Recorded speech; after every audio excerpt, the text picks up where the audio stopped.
So this is the moment a gang of robbers beat a man to the ground and reportedly stole thousands of pounds worth of his jewellery like a pack of hyenas. In a video posted to Instagram, a large group of people can be seen gathered on the side of a street in Sheffield. So the footage begins with the person videoing crossing the road to get a better look at the mayhem. The mob can then be seen standing over the person, shouting at the victim, kicking him while he was on the floor before stealing reportedly £50,000 worth of jewellery. That's and the vid, yeah, really disturbing, of course it is, and under fair use. Let's see if we can play some of this.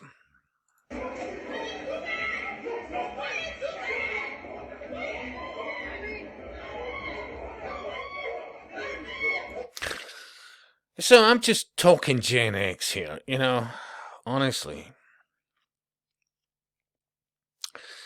Can you imagine being a young child, out with your grandparents, for example, and you come across this? You're not right in amongst it, but you're not far away. In all honesty, I don't think I really could remember anything like that growing up in the 70s as a child and into the 80s as an adolescent into my teens, etc. I don't think I can recollect anything like that. And this is more the norm, yeah? It's seriously, it's outrageous, but let's go to comments. So, and remember, moderated in advance.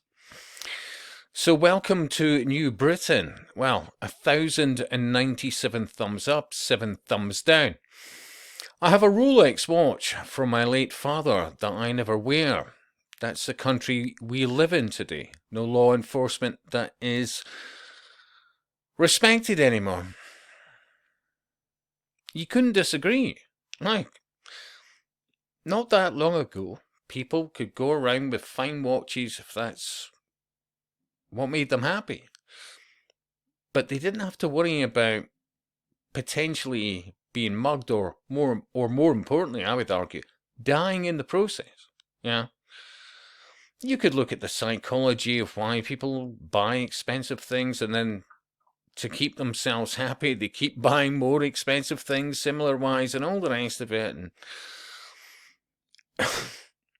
just throwing it out there. There's an almost magpie-like aspect to it. Shiny things.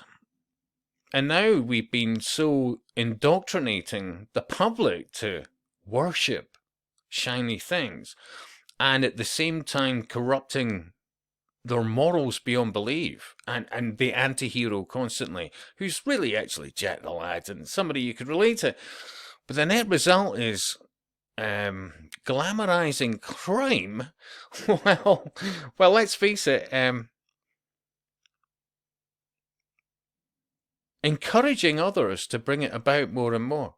As, well, you've just got to do what you have to do to get ahead. Meanwhile, you've got GB News. Tory MP, it's surrender. If I need a bodyguard to shop, the bad guys are winning security for MPs. Within the first minute of this, and I'm acutely aware this is YouTube, I think that anybody had any confidence in people like Farage, just think masonry, for fuck's sake, and theatre and actors, and it's all with consequences to us. Look, under fair use. Now, moving on to the really big story of the day. £31 million has been approved to up the security of members of Parliament. Is this the right thing to do? Well, regular viewers to this show will know I've been predicting for a very, very long time that MPs would soon start to understand what my life was like for over a decade. If I'd not had chauffeur-driven cars, if I'd not had close personal protection, Think about this. it never needed to be a thing because, by and large, the UK was doing well enough that nobody needed to worry. Let's face it, if you look at over the last few decades, up until only a few decades ago, you could drive past Downing Street. You could walk past Downing Street. And it's this incrementation of,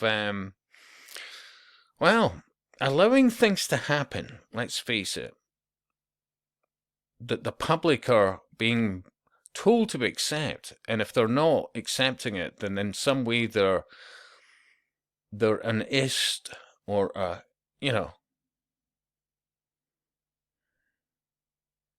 and people are really starting to get quite concerned about their day-to-day just walking about. And why should they? Meanwhile, let's be more focused on the furry puppies that are going along with, well, this ongoing abject misery for so many more in a country or in an island now made up of many countries where the common denominator is life is not what it used to be.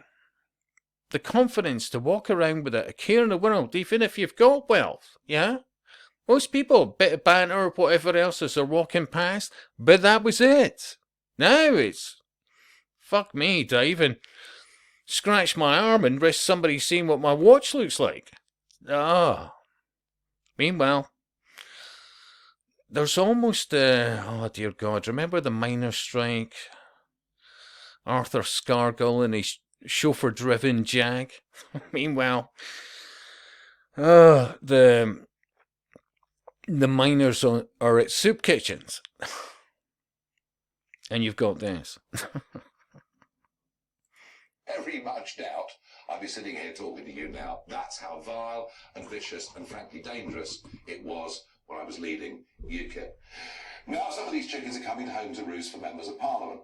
But a lot of GB News viewers are saying, hang on, we shouldn't spend any more money on these people, because after all, it's they themselves, through supporting irresponsible immigration policies, that have led to the danger on our streets. Got to tell you folks, for once I'm not with the majority of GB News viewers. I think unless we do more to protect our members of Parliament, these fine people, to be more disasters ahead. And unless we know... Whereas I would argue, common sense is, well, look, you're putting a plaster over a problem. Let's sort the problem. Well, what is the problem? Well, uncontrolled immigration, the demonisation of the native populations of various countries within an island, for example, the UK, yeah. And allowing it to get to such an extent where people remember, with no consent involved, are paying vast amounts of tax, directly and indirectly, to an NHS that tells them to go fuck themselves. Seriously. Unless you're the right skin colour, you're this, you're that, you're a priority, you're a minority, you're this. None of this was a thing only a few fucking decades ago. And we were kicking ass. We were kicking ass. We were, what, 5th, 6th best economy in the world at the time? And we're only talking a few decades ago.